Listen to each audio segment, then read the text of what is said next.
Well, that's a temporary fix, but got this made in China transfer case drop. It's cheap enough, prime 1-day shipping. Not going to be able to get a new drive shaft by this weekend, and after putting on new springs that were supposed to be pretty much the same as the old springs, ride height increased probably about 1.5 inches, and definitely got some exasperated driveline angle going on that's causing all kinds of crazy noise. So in order to go wheeling this weekend, I'm gonna start here and we'll see what happens. I'll leave a link in the description if I like them. They seem pretty nice, nice aluminum and grade 8 bolts, supposedly 8/8. So let's give it a shot. So already had the transmission loose. Just did the pan yesterday, and the filter and all that. So got it supported by the transfer case. That's loose. We're going to go ahead and pop those out and drop the cross member down, and we'll get to work. Well, we got problem number one. This right here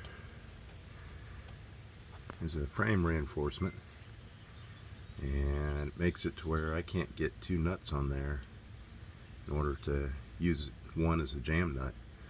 So we're gonna have to figure something out here.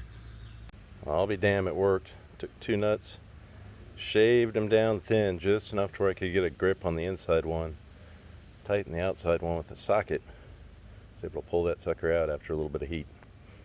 So it worked. Side note, if you don't have additional nuts, don't do this, because you'll be screwed if you have to put these back on.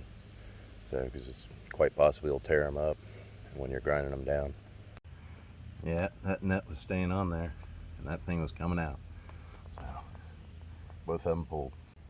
They say keep your old hardware in case you want to go back. Quite honestly, I can't imagine going back to a stud system. You know, maybe some Loctite and a lock washer and call it good. But what do I know? Yeah, problem number two. By the time you add the cross member, 3/16 for the frame tie-in, you'd only have a couple threads. I can't even hardly get it started. So if you have some type of frame reinforcement that's pretty thick, like the JCR ones I got, probably want to get a little bit longer bolts. So off to the hardware store. Alright guys, this is what I ended up using to get that extra 3/16, get some good thread engagement. So this ended up working. M10 1.5 by 50 8.8 hex screws and washers to go along with it. So everything is in. It is temporarily corrected my driveline issues. I'm going to go for a more permanent fix, but you know, if you're on a budget, it worked. So give them a try.